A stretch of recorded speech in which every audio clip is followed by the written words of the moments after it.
अस्सलामुअलैकुम, मैं हूँ Raba Ali. Welcome back to my channel me time with Raba. मैं अपना एक हॉरिबल एक्सपीरियंस शेयर करूँगी आज। मैंने क्या गलती की थी और उस गलती को मज़ीद एग्रवेट किस तरह से किया कि फ़ेस पर ग्लो के बजाय खौफनाक एक्ने दिख रही थी, जो कि बहुत ही पेनफुल थी। इतनी कि मैं सही से हँस नहीं सकती थी, मैं बोल नहीं सकती थी, मैं खाना नहीं खा सकती थी, क्योंकि इन्फ्लेमेशन इतनी ज़्यादा हो चुकी थी कि मेरे फ़ेस पर अगर मैं कोई एक्सप्रेशन देती तो वो उस एक्सप्रेशन की वजह से मुझे पेन होने लगता था। एक्ने मुझे 80 डेज़ रही थी। फ़रवरी, मार्च, अप्रैल के एंड में जाके मेरी एक्ने ठीक हुई थी।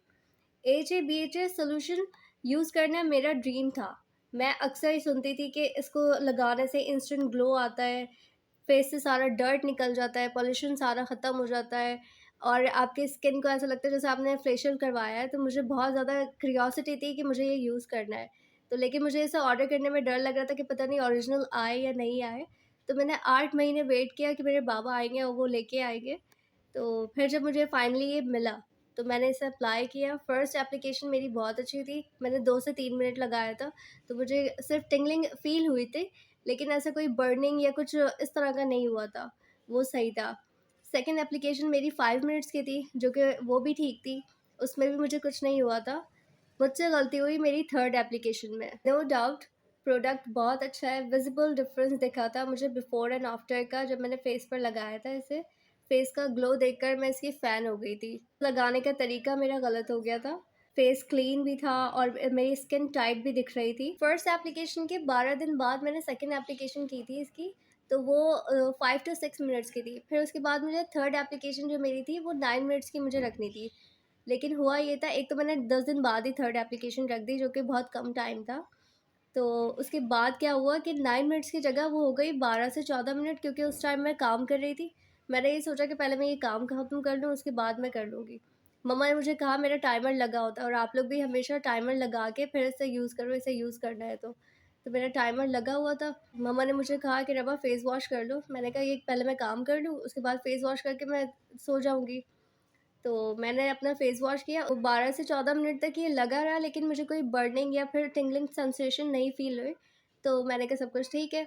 उसके बाद मैं अपना फ़ेस वॉश किया, मैंने मॉइस्चराइज़र लगाया और मैं सो गई। नेक्स्ट डे हमें दावत पे जाना था। इवेंट के नेक्स्ट डे से मेरे फ़ेस पर बम्प्स बनना स्टार्ट हो गए। मुझे लगा कल मैंने मेकअप किया, पोर्स ओपन हुए, तो मेकअप की वज़ह से क्लॉग हो गए, इसी वज़ह से ये बम्प्स बनने लगे। 1 वीक तक वो इसी तरह से चलते रहे। मुझे व्हाइट हेड्स जैसे वो लग रहे थे, तो मैंने पॉप अप करने की कोशिश की उन्हें, and that was my biggest mistake. अगर वो मैं शायद नहीं करती तो मेरा चेहरा इतना ख़राब नहीं होता। फिर मेरी आखिरी गलती जो ये थी कि मैंने उस पॉप अप किए हुए पिंपल्स पे मैंने इसको अप्लाई कर लिया कि शायद ये साफ़ हो जाएँगे। लेकिन नेक्स्ट डे मुझे इतनी ख़तरनाक इन्फ्लेम्ड एक्ने हुई है, उसके बाद से मेरे दोनों चीक्स पर इतने बड़े-बड़े रेड कलर के पिंपल्स बन गए, मोटे-मोटे से।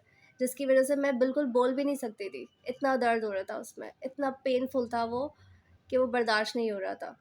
कोई सैलिसिलिक क्लेंज़र, नाइसिनामाइड सीरम कुछ नहीं काम कर रहा था उस एक्ने पर, और मैं सोच रही थी कि मैं क्या करूँ, किस तरह से मैं इसको हील करूँ। तो फिर मुझे डर्मेटोलॉजिस्ट के पास जाना पड़ा। 80 डेज़ के बाद मैं हार मान गई। फिर उसके बाद मैं गई डर्मेटोलॉजिस्ट के पास, उसने मुझे सिर्फ़ 2 प्रोडक्ट्स दिए, जो कि वो इतने ज़बरदस्त थे कि मेरी 20 डेज़ में वो इतनी ख़तरनाक एक्ने थी और वो 20 डेज़ में वो हील अप हो गई। और अल्लाह का शुक्र है कि मुझ पे कोई, मेरे फ़ेस पर कोई स्कार नहीं पड़ा उस एक्ने का। हालाँकि बहुत ख़तरनाक एक्ने थी, लेकिन उसका कोई स्कार नहीं पड़ा मेरे फ़ेस पर। अगर आप इसे यूज़ कर रहे हो तो बहुत एहतियात की ज़रूरत है। छोटी-छोटी गलतियाँ भी हो सकता है कि आपके लिए बड़ा कोई नुकसान बना सकती हैं, तो आपको एहतियात लाज़मी करनी है। इसको यूज़ करने का सही तरीका ये है कि सबसे पहले आप अपने आई एरिया पे वैज़लीन लगा लें। ये नहीं कि डार्क सर्कल्स हैं तो उस पर आपने ये अप्लाई कर दिया, ये गलती नहीं करनी। फर्स्ट एप्लीकेशन का टाइम 2 से 3 मिनट रखें, इससे ज़्यादा नहीं। फिर हर एप्लीकेशन में 15 से 20 दिन का गैप रखें और उसको वाइप ऑफ करने के बाद फेस टॉवल में आइस क्यूब रखकर फिर टैपिंग मोशन में आपने उस अपने फेस पर लगाना है। 5 से 10 मिनट तक कर लें, जब तक वो बर्फ़ ख़त्म हो जाए इतना आप कर लें। और टैपिंग मोशन ही होना चाहिए, रब नहीं करना है, क्योंकि आपकी स्किन उस टाइम पे सेंसिटिव हो रही होगी, तो आप रब करोगे तो टॉवल से आपके रगड़ लग सकती है, फेस पर कोई ना कोई रैशेज़ बन सकते हैं। तो बेहतर ये है कि टैपिंग मोशन में आपने करना है। उससे आपके पोर्स श्रिंक होंगे, आपकी स्किन टाइट हो जाएगी और ज़्यादा आपके फेस पर ग्लो दिखेगा। आपने इसे वाइप ऑफ कर लिया, आइसिंग कर ली फेस पर, उसके बाद आपको जो भी मॉइस्चराइज़र लगाना है, चाहे वो ये मॉइस्चराइज़र हो, ये भी मुझे बहुत अच्छा लगता है। फिर अगर आपके पास अगर ये मॉइस्चराइज़र है तो आप ये भी यूज़ कर सकते हो। हियालुरोनिक एसिड है तो इसी का आप हियालुरोनिक एसिड भी यूज़ कर सकते हो, जो आपको सूट करता है। लेकिन लाइट मॉइस्चराइज़र यूज़ करें, बहुत ज़्यादा हेवी मॉइस्चराइज़र भी ना हो जब आप इसे अप्लाई कर रहे हो। और आइसिंग ज़रूर करो, ताकि आपके पोर्स श्रिंक हो गए ना, तो फिर आपको कोई पोर्स क्लॉग होने का मसला नहीं देखना पड़ेगा। और अगर आपको किसी इवेंट पर जाना है तो कोशिश करो कि सिर्फ 2 दिन पहले अप्लाई करो इसे। उसके ये नहीं कि 1 रात पहले या फिर शाम में जाना है तो आपने सुबह अप्लाई कर लिया, तो ये गलती नहीं करनी है। और इसको अप्लाई किया है अगर, तो फिर आपने सनब्लॉक भी लगाना है, मॉइस्चराइज़र भी लगाना है, भूलना नहीं है ये सारी चीज़ें। अगर आप कोई भी ऐसा एक्टिव केमिकल यूज़ कर रहे हैं तो एहतियात ज़रूर करें। अपना ख़्याल रखें, चैनल को सब्सक्राइब कर लें अगर आपका दिल चाहे तो। अल्लाह हाफ़िज़।